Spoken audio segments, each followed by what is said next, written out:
सच के लिए बेखौफ बेबाक जंग, वर्तमान क्रांति न्यूज 24 के संग। नमस्कार, स्वागत है आपका आपके अपने वेब चैनल वर्तमान क्रांति न्यूज 24 में।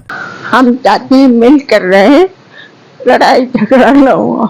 हमें बहुत दिक्कत है, उठ बैठ नहीं सक रहे हैं। हम भी कलर काला हुआ है, यहाँ पे हमें काला हुआ है। मैं चेहरा भी दिखा दे आपको। नहीं नहीं नहीं, हमको मत। पता नहीं क्या ली थी, वैसे दबा करके हमको घसीट रही थी। हमको ना चाहते थे, ना प्यार करते थे, लेकिन भारतीय कानून में, भारतीय संविधान में महिलाओं की सुरक्षा को लेकर जो भी कानून पारित किए गए हैं, उन कानूनों का दुरुपयोग आज भारत की जो महिलाएं हैं वो किस तरह से कर रही हैं, ये हमको बताने की आवश्यकता नहीं है। उत्तर प्रदेश हो या भारत का कोई प्रांत हो, कोई राज्य हो, हर जगह आए दिन खबरों के माध्यम से आपको ऐसी जानकारियां मिलती रहती हैं कि महिलाओं के उत्पीड़न से परेशान होकर, महिलाओं के अत्याचार से तंग आकर फला व्यक्ति ने आत्महत्या कर ली, फला व्यक्ति परेशान है पत्नी के उत्पीड़न से। तो इसी तरह का एक मामला एक बार फिर हमारी कैमरे की जद में आने वाला है, जो अभी आपसे हम रूबरू कराएंगे। तो आइए आपसे हम बातचीत करवाते हैं, मुलाकात करवाते हैं ऐसे शख्स से जो पत्नी की अत्याचार से बहुत परेशान हैं और इनको ये समझ में नहीं आ रहा है कि रास्ता क्या है और किस तरह से ये पत्नी के अत्याचारों से बचें। तो बात की शुरुआत करते हैं। आप सबसे पहले अपना परिचय दे दीजिए। जी, मेरा नाम मोहम्मद वसीम है। मैं मोहल्ला बाजार सरदार का भदोही का निवासी हूँ। थाना कौन सा है आपका? भदोही। थाना भदोही है। थाना भदोही लगता है। तो वसीम जी, ये बताइए कि आप करते क्या हैं? जी, मैं मर्चेंट नेवी में जॉब करता हूँ।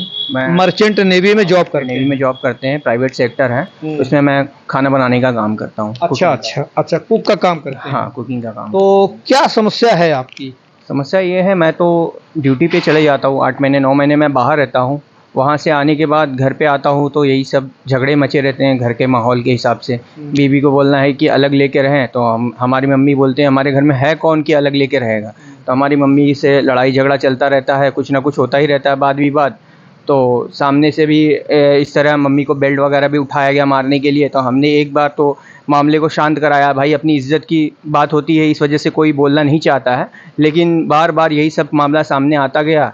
तो इस बार ऐसा हुआ कि इनकी मम्मी और काफ़ी लोग आए थे। आपने बताया कि आपकी मम्मी को, आपके अम्मी को बेल्ट से मारा गया था। हाँ, उठा। तो कौन मारा था ये? हमारी जो मैडम है अल्फिया बानो। नाम क्या है? अल्फिया बानो। अच्छा, एक चीज़ ये बताइए कि आपकी शादी कब हुई थी? शादी 2017 में हुई थी।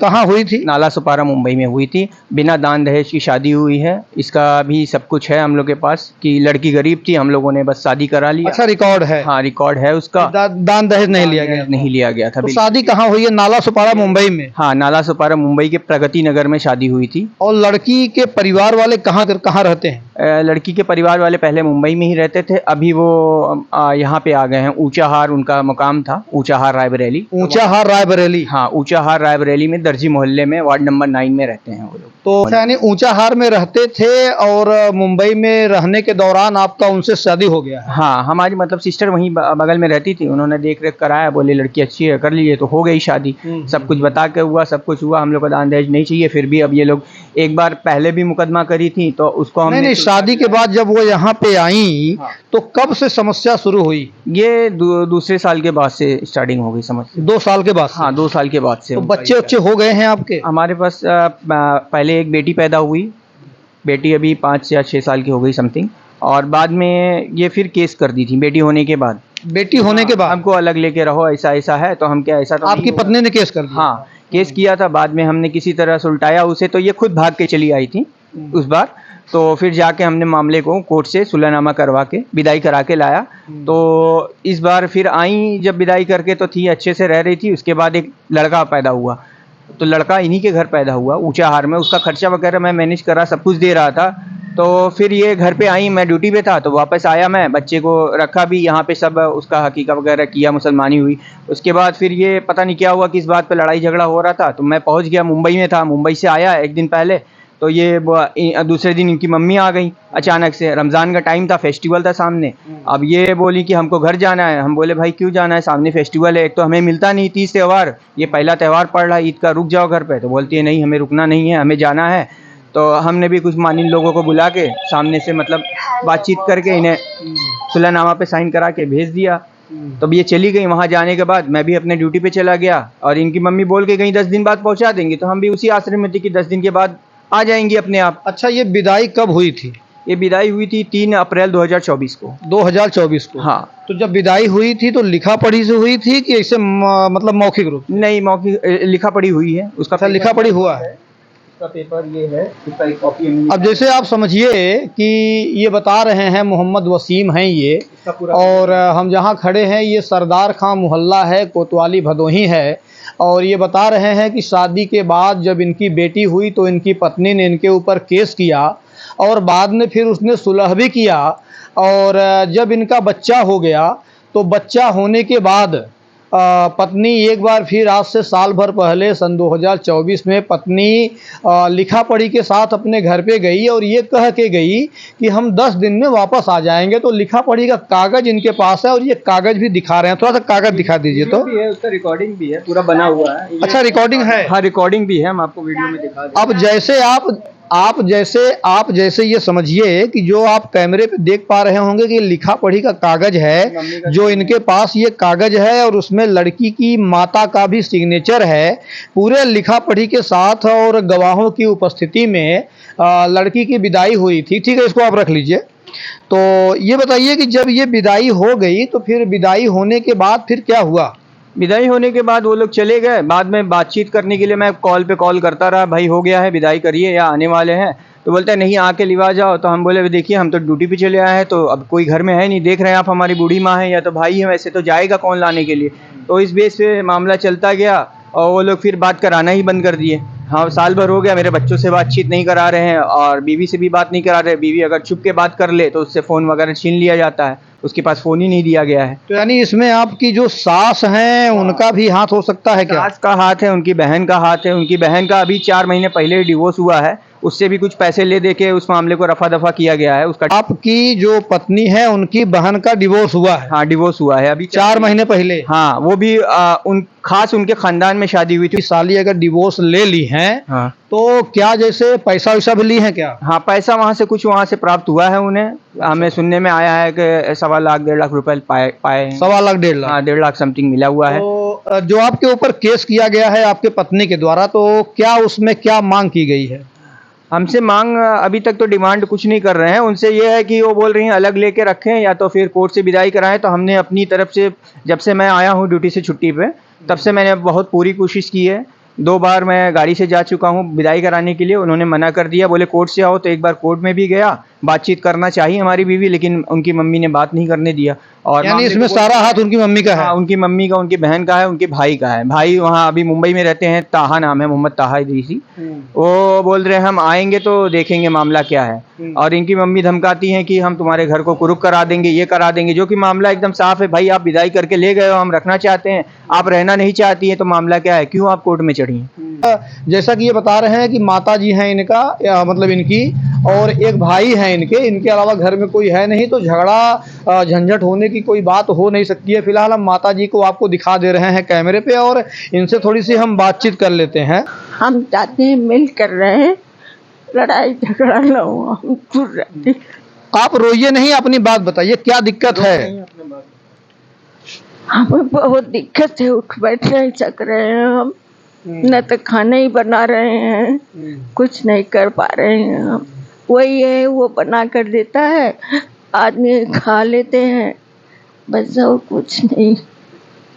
और हम कहीं जा, आपकी बहू ने आपको मारा भी था क्या? हाँ हमारे यहाँ, हमारे अभी कलर काला हुआ है, यहाँ पे में काला हुआ है। मैं अच्छा, पैर में काला है? हाँ यार, अभी दिखा दें आपको? नहीं नहीं नहीं, हमको मत दिखाइए। देखेंगे तो आप कहेंगे कि 2-3। अच्छा, किस चीज से मारा गया माता जी? ये पता नहीं क्या लीते हुए से दबा करके हमको घसीट रही थी, हमको बड़ी जोर से घसीट रही थी, लेकिन हम बोले हम कोई नहीं कातिल है, ऊपर से करे मैं लड़की को धोकर दबाकर मार रहे। बताइए, वो लड़की को हम इतना चाहते थे, इतना प्यार करते थे, लेकिन हम कभी वो लड़की को कभी छुआ नहीं। अब आप समझिए, इनके चेहरे को आप ध्यान से देखिए, हम चाहेंगे इनके चेहरे को दिखाया जाए, इनकी स्थिति को दिखाया जाए। वृद्ध महिला है और ये ठीक से चल फिर भी नहीं पा रही हैं। चेहरे की मासूमियत आप इनके देखिए, इनकी स्थिति आप देखिए। तो इनको जो है इनकी बहू ने यानी वसीम के पत्नी ने इनको बेल्ट से मारा, और जैसा ये बता रही हैं कि अभी भी इनके पैर में वो निशान है मारने का, तो हम वो देख तो नहीं सकते हैं, मगर ये है कि इनकी पीड़ा को हम महसूस कर सकते हैं। और दर्शक भी इस बात को समझ रहे होंगे कि जब घर में कोई है ही नहीं, बूढ़ी माँ के अलावा और एक भाई के अलावा जो मानसिक रूप से भी कुछ बताया जा रहा है कि डिस्टर्ब हैं, तो इसके अलावा जब घर में कोई है नहीं तो झगड़ा झंझट होने की बात ही नहीं है। और सबसे बड़ी बात है कि वसीम भाई अभी भी अपने पत्नी को साथ में रखने को तैयार हैं, बशर्ते वो घर में रहें। इनका कहने का मतलब ये है कि आप घर में रहो और हमारी जो बूढ़ी माँ है उनकी सेवा करो, अलग रहने का कोई औचित्य ही नहीं बनता है ऐसे विषय पर।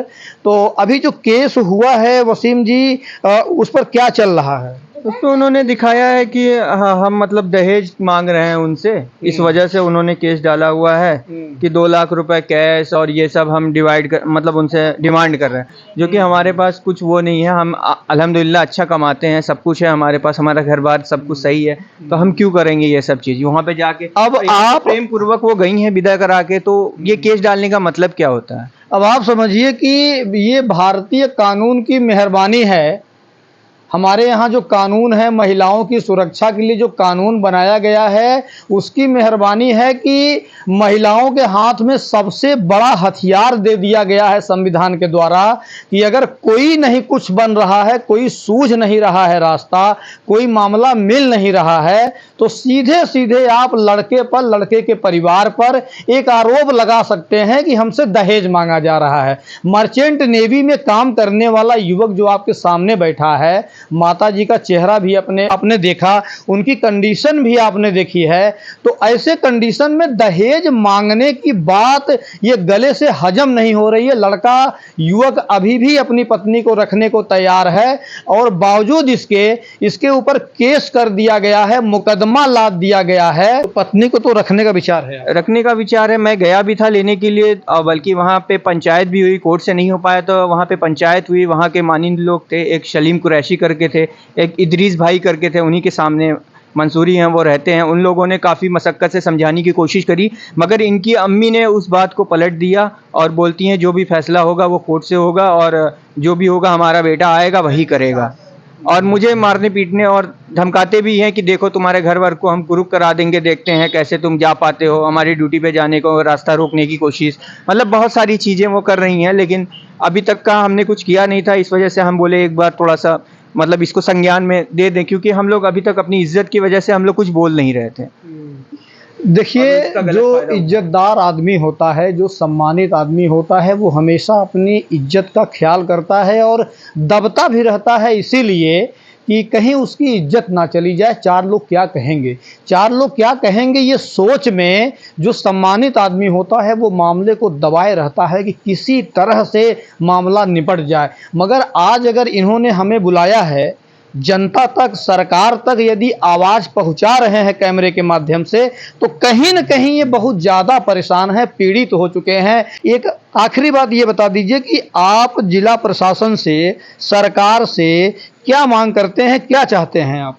हम प्रशासन से यही मांग करते हैं, इन सब चीज़ों के बारे में पहले संज्ञान से जांच करें, उसके बाद फिर कुछ मुकदमे की कार्रवाई की जाए। क्योंकि जो मुकदमा हमने कभी किया ही नहीं, जो चीज़ हमारे ऊपर हुआ ही नहीं, उस चीज़ पे ये लोग फर्जी केस करके हमें फंसाने की कोशिश कर रहे हैं।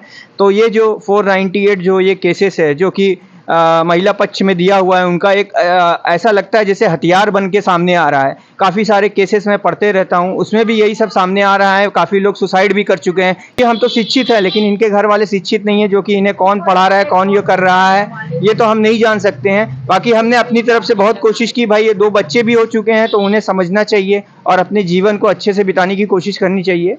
क्योंकि हमारे घर में कोई है नहीं, आपने देख लिया, पूरे कैमरे से दिखा दिया, सिर्फ मम्मी है और मैं हूँ, और मैं भी रहता नहीं हूँ, मैं तो ड्यूटी पे चले जाता हूँ। इस वजह से मैंने घर में कैमरे लगा रखे हैं ताकि मैं लुकआउट कर सकूँ। लेकिन यहाँ पे तो मामला ही कुछ ऐसा है कि इनकी मम्मी सामने से ले गई, तो भी लिखा पढ़ी के साथ, उसके बाद बावजूद भी मेरे ऊपर ऐसा केस बना दिया गया। क्या चाहते हैं जिला प्रशासन से या जो है सरकार से, क्या मांग रखते हैं? हम मांग रखते हैं भाई, अगर वो आना चाहें तो हमारे घर पे आएँ, अच्छे से रहें और मैं अपने जॉब पे रहूं, अच्छे से काम करूं, मुझे भी थोड़ा सुकून मिले, क्योंकि मैं मेंटली थोड़ा डिस्टर्ब हो गया हूं इन सब मामलों से। कभी हम लोगों ने कोर्ट कचहरी का चक्कर देखा नहीं, पुलिस थाना देखा नहीं, अब इस सब चीज़ें सामने आती है तो बहुत तकलीफ़ होती हैं। अभी हम आपको बता दें कि जैसा आपने देखा है और सारी कहानी आप समझ चुके हैं, आए दिन घटनाएं होती रहती हैं। और जैसा कि अभी इन्होंने बताया कि मेंटली रूप से ये डिस्टर्ब हैं और नौकरी पे भी नहीं जा पा रहे हैं, और हाँ मतलब हंसी खुशी से रहने वाला पूरा परिवार है, घर में कोई है नहीं। सारी कहानी आपने देखी है और हम जिला प्रशासन से और सरकार से बस यही कहना चाहते हैं कि इस मामले में जो भी किया जाए वो दोनों पक्षों की बातों को सुनने के बाद जो न्याय हो वही किया जाए, किसी को भी फर्जी केस में फंसाया ना जाए। और यहाँ एक आखिरी सवाल सरकार के लिए, प्रशासन के लिए और आम जनता के लिए कि यदि पत्नी की प्रताड़ना से तंग आकर अगर युवक ने कोई कदम उठा लिया जो नहीं उठाया जाना चाहिए, तो इसका जिम्मेदार कौन होगा। इसी खबर के साथ आपसे ले रहे हैं विदा। शाहिद सिद्दीकी के साथ वर्तमान क्रांति न्यूज़ 24 के लिए गंगाधर पत्रकार। नमस्कार।